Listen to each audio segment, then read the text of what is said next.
Good morning and welcome to the Native News Today. Jason Salzman joined alongside Gerald Walford. As always, we appreciate you joining us this morning as we are just cruising along through the month of March. Absolutely, Gerald, and so happy to be back on Saturday and ready to go, just like we are every week, and got a lot of great Native American stories coming your way. A lot of interesting news this week, Gerald. Now, sometimes we delve into a little sports, sometimes we delve into a little bit of entertainment, but got some things today that are really culturally based, I guess you could say. Now, a lot of people in this state are very familiar with the Muskogee Creek Nation, one of the largest Indian tribes in the entire country. But I bet not a lot of people around here know that there are a porch band of Creek Indians back in Alabama from the original homeland, and that's where a lot of the original Creek homelands, the original Creek stomp grounds came from. And there's a porch band of Indians there in Alabama. Kind of got some things going on with the Creek Indians here in Oklahoma, and we were able to document a little meeting they had with each other, and you were able to go out there. That's right. The meeting was held at the historical Hickory Ground Ceremonial Ground just south of Henrietta. The place in Alabama that Jason is speaking of is Atmore, Alabama, to be specific. The Porch Band Creek, Alabama tribe there, consisting to have a relationship here with the Muskogee Creek Nation, wanting to make that relationship consistent is what I should say. And by meeting with the tribe here, they're looking at perhaps building some business ventures there. And as you'll see in the news segment here, that led to a little bit of controversy and some opinions about things that should be constructed there in the historic homeland, as well as the relationship here in the Muskogee Creek tribe. So we'll talk with some of the officials from the Porch Band Creek as well as the Muskogee Creek officials here. So a lot of different opinions there about how the relationship should work, and especially with business ventures there. Absolutely, Gerald. And one thing that we both know in our dealings with people on a day-to-day basis is that our Native American people and our relatives are very, very passionate about things, and especially their culture. And that's one thing that we don't take lightly. And if there's ever any contrasting opinions, the good thing is we can meet and talk about that. And but we were just able to document that. But on a similar note, and speaking of culture, we have a Creek language lesson for you today. The first time ever on Native News Today. The good ladies over at the Muskogee Creek Nation Language Preservation Program do a wonderful job. Norma Marshall, the director over there, and we've had Norma on the program before, but today we're actually going to have you a little lesson. And if you're out there and wanted to speak Creek or just get any of the phonetics of the Creek language or any kind of Native language, today you'll get a closer look at that, and we're excited about that. Plus, tribal calendar too. That's right. A lot of the events happening out there, Creek country, Indian country, and beyond. So we want to get you all caught up on all the dates and events that's happening out there in the month of March as well as April. Those Wild Onion dinners are going strong and everything.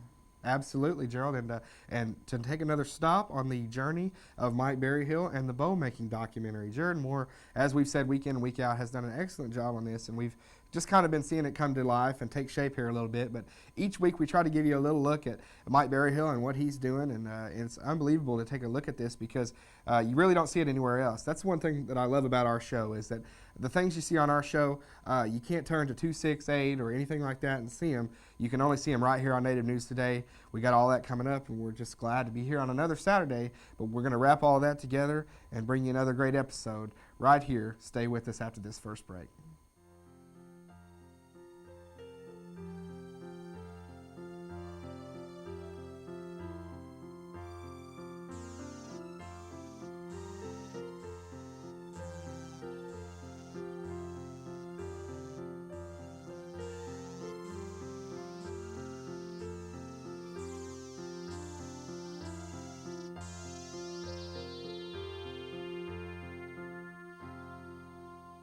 It's here.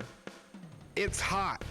And it's only at Creek Nation Casino in Muskogee, the ultimate treasure hunt, and it's going on now through April 1st. A Suzuki Boulevard motorcycle, Chevy Silverado truck, and $20,000 in cash prizes are up for grabs, and 20 lucky winners will find their own pot of gold at the end of the rainbow. That's all happening right off Highway 69 in Muskogee. Creek Nation Casino, where OK comes to play.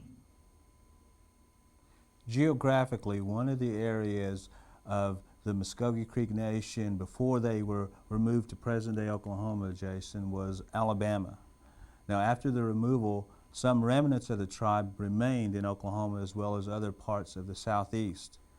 Specifically in Alabama, the Porch Band Creek of Alabama Indians have been trying to meet with the Muskogee Creek Nation here to build a relationship again, if you will.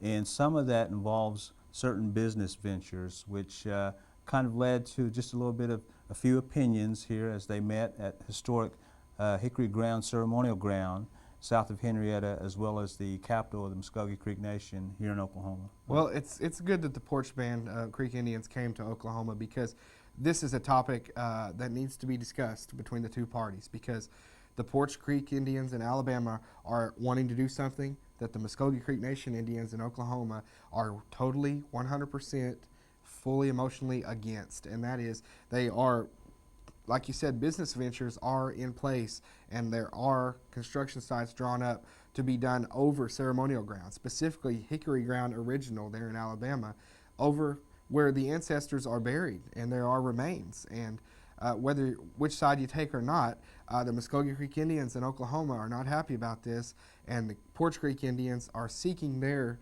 approval for it, and so that's why they had to have a meeting take place, and that took place here the last week in Almogie.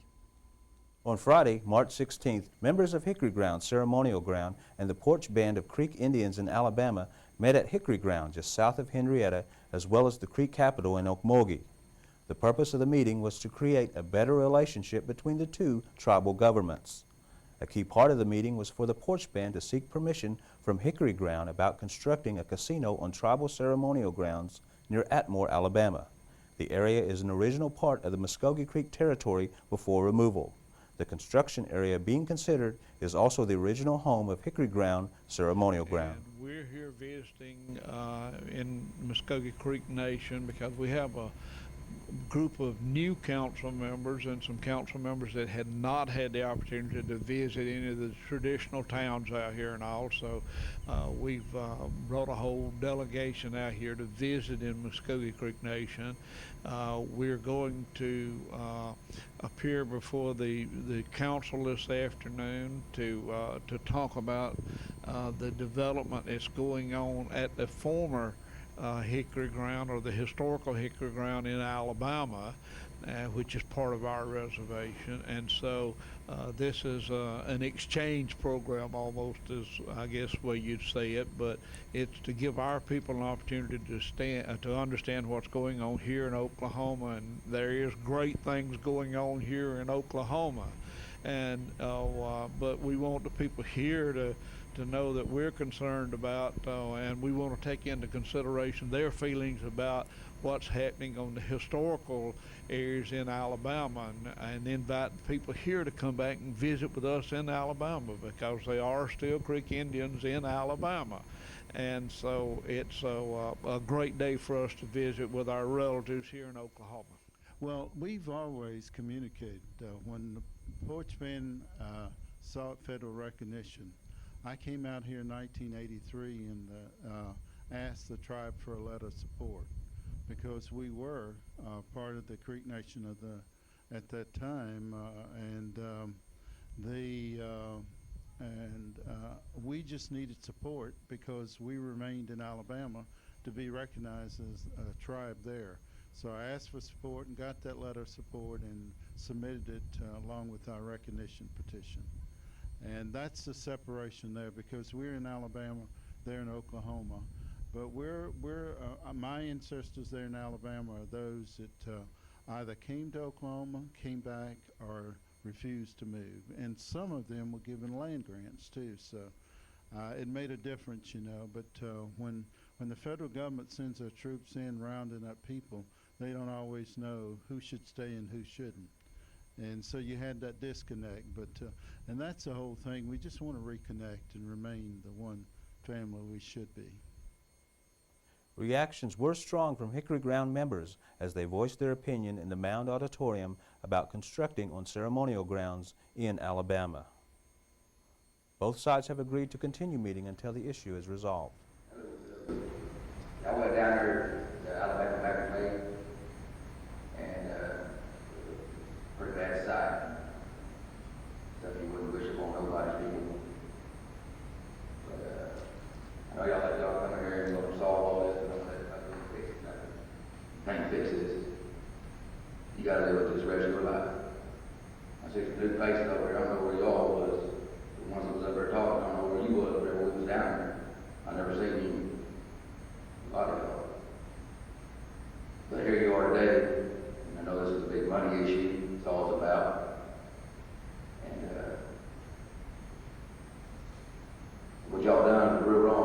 know that y'all gotta live with it every day.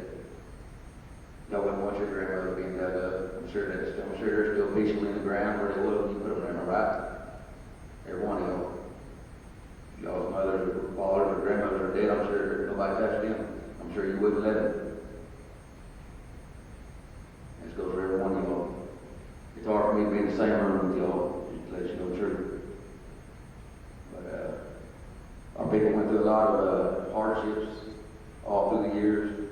It's a shame that here we are today, and you call yourself Creeks, and you're doing worse to us than what the white man did. Worse. It's a shame. When we went up there, you know, you talk about y'all respected us, and we got there, and you were still having instructions on, trying to yell at us to tell us what was going on over the sound of backhoes. And it made me shake. And make y'all stop construction. And then, where you had the remains at, the little road runner building over, you know, you had your lawnmowers in a better building than what you had our people in. And you didn't have an alarm on it, but I guarantee you, every one you got an alarm on your nice ride, don't you? But you didn't have an alarm on the people. So there's no kind of respect here. Don't say you're here to respect us or you respect us, because you don't. You just want to try to make us happy. You got to do what you got to do. It's all about the money. We know that. But to us, we don't got a lot of money. We wouldn't want that money. We don't need a casino. That's all you're about. And we don't let you come here, you know, fixing anything, because you ain't fixing nothing. It's unfixable. I just want to let y'all know that. Take it home with you. All right, switching gears just a little bit here, Jason. We got, I guess what we could say, our Native News Today Sesame Street language lesson. Absolutely. Norma Marshall, director of the Muskogee Language Program, along with a host of other ladies over there, do an unbelievable job making sure that the Creek language is not one of the languages that are in danger of fading away, or that our young people will not know one of these days when they become older. And a large part of that is the curriculum they've set up in the local schools, and it has to do so many different things. You know, they have a DVD coming out, an instructional DVD still being edited and put together, but one of the things Norma and the ladies over there approached us about doing was maybe having a running language program lesson to go here on Native News Today for our Muskogee language, and we were thrilled to be able to do that. And here's a little taste of Creek language for you out there that might be wanting to learn it, or may have learned it before, and take another trip back and see if you can't refresh your memory. Hishay, Mary Fry Chahojifkados. I'm with the Muskogee Creek Language Office, and I'm here to give you names of the fruits and vegetables. This is the spring month and time for planting, and Dasachuji is the name of March. It means little spring month. Hombida, Ido en Lokchoji, food grown on trees.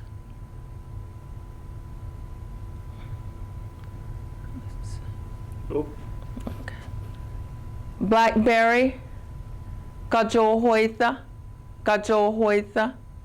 mulberry, ghee, strawberry, gibala, cherry, dofambi, grapes, basco, persimmon, Sadasimololi, apple, Sadathako, orange, Yalaha, grapefruit, Yalahathako, peach, Bagana, pear, Sadathgoma, banana, balana, watermelon, Justalee, cantaloupe, famija.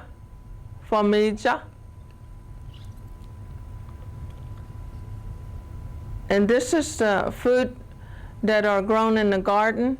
Hombida naklokchoje. Corn, aji, bean, dalago, peas, dalakbako, green beans, dalaklani, black-eyed peas, dothlin lustija, cucumber, kakumba, pepper, homa, black pepper, homoji,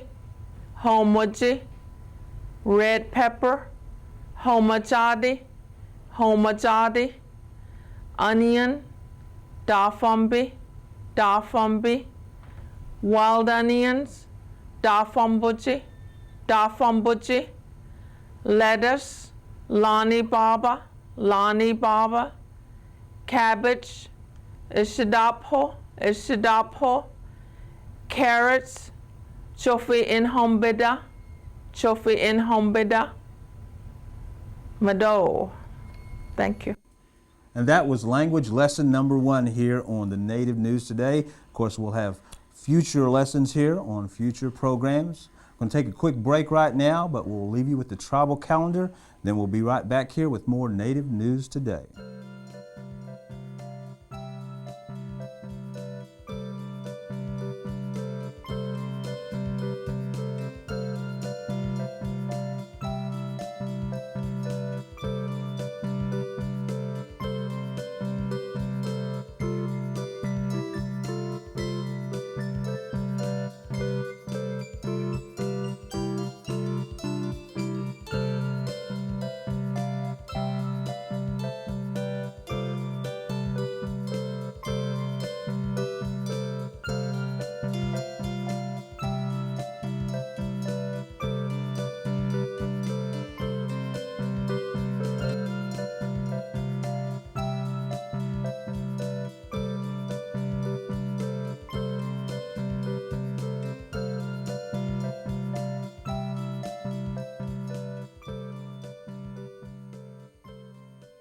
Smali, tässä on juuri liiankin näistun senga. Pangana riibe hajatkaus. Kada magas. Pangana se hajatki luong noge. Fani molu just bananga. Du saat. Hiiklä haali subani duong. Wat? Hiji mokhetseri chin hisakto das tumidanga. Ma hiji mokkese di wekki diga. Hisagirera hiiliga. Ampane hajatki luong.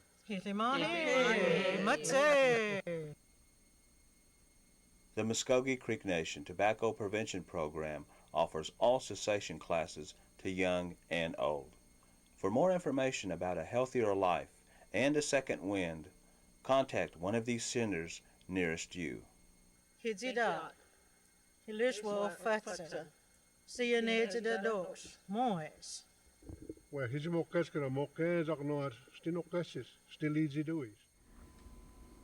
All right, we continue our documentary following acclaimed bow maker Mike Berryhill, right, Jason? Absolutely, Mike Berryhill, and he continues making bows even today. And we were able to get commissioned basically here at the video department of the communications to do a documentary over this. And Jared Morse kind of picked up the reins on this project, doing a great job. And I'll tell you what, you know, you haven't seen all of it because, you know, we're here every day. We can see what he's doing, look over his shoulder and all that. But it's going to be really, really excellent. And I know if you've seen the past pieces we've presented you, you know when it comes all together, it's going to be really something to see. So Mike, like I say every time we show this, he's well known and he does a wonderful job and just keeps everything culturally technique sound with this stuff. And he's airtight, doesn't really miss a beat with anything. So Mike Berryhill, we continue with our bow making documentary.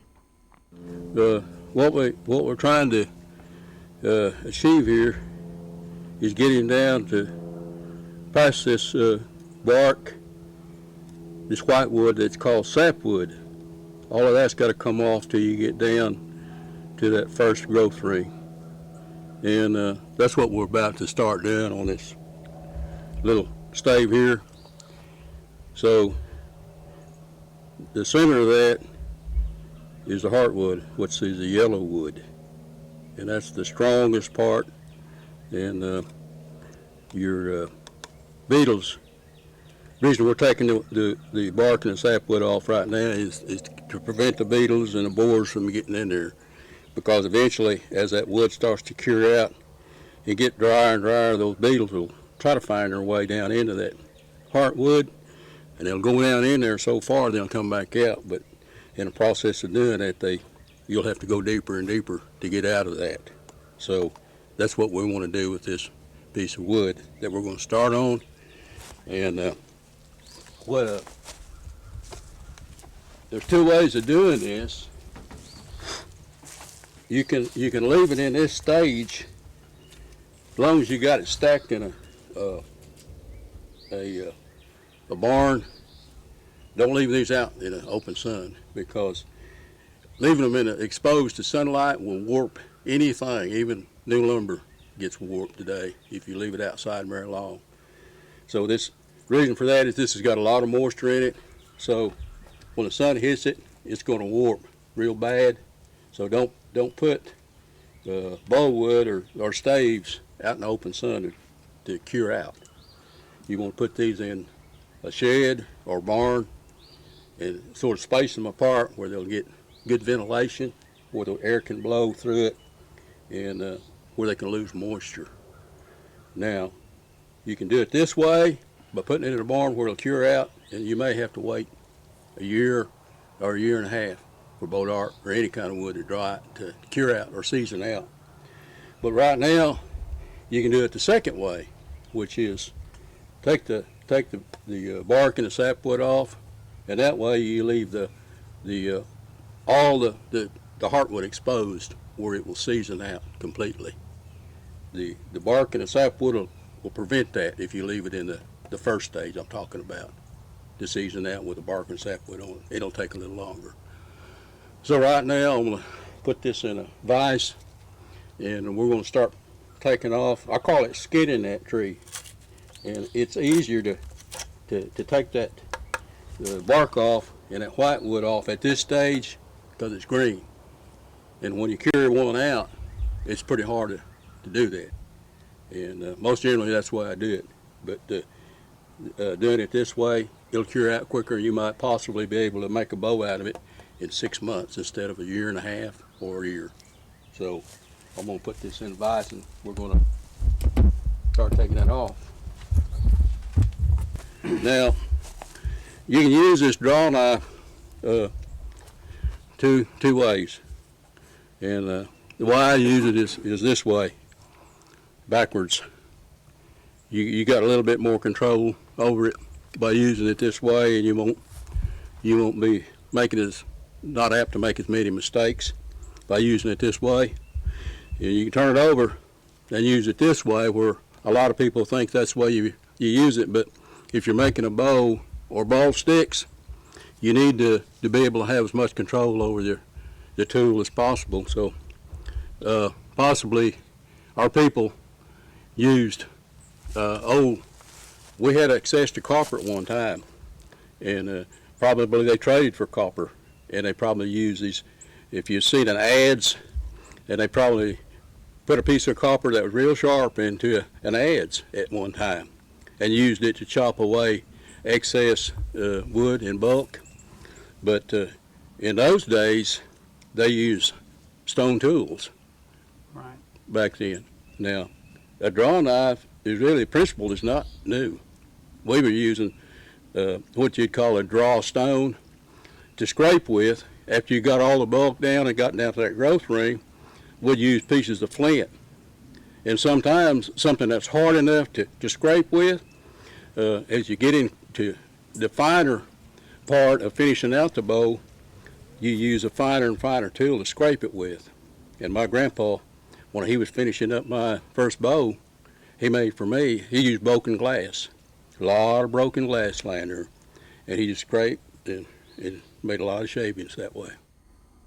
All right, bow maker Mike Berryhill. You know, Jason, after this is all over, you know, the bow maker may just have to take a bow because he's done so much great work on the documentary. You know, we end every show with a good comedy segment. So I want to thank you for that. Well, hey, speaking of comedy here, we're going to have a future segment next week here.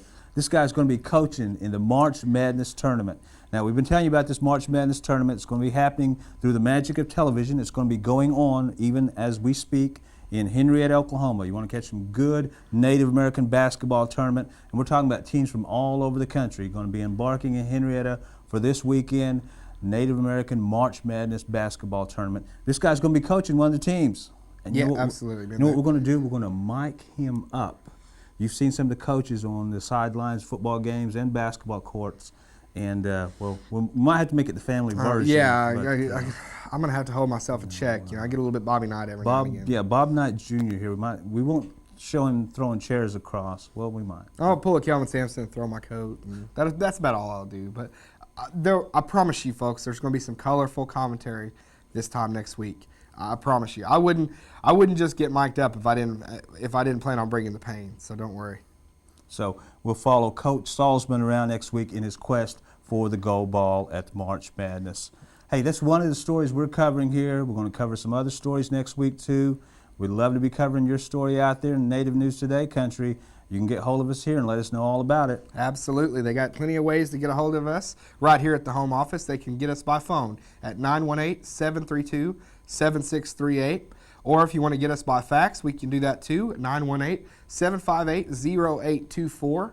Or, of course, you can reach us at our email addresses. Mine is jsalzman@muskogeynation-nsn.gov or gwofford@muskogeynation-nsn.gov. And if you want to get a hold of producers Josh Lane or Jared Moore, we keep that on hush-hush. They get too many emails from the throng of females that follow them everywhere. That's so right. we can't have the fans doing it too. Yeah, unless you're 6 foot and blonde and Yeah. female, then they'll... Send in a personal photo and resume, and they'll see if they can get to you. Hey, that's going to wrap up our program. As always, we thank you for joining us. For producers Josh Lane, Jared Moore, Jason Salzman, I'm Gerald Wofford. In the meantime, take care. God bless. We'll see you soon.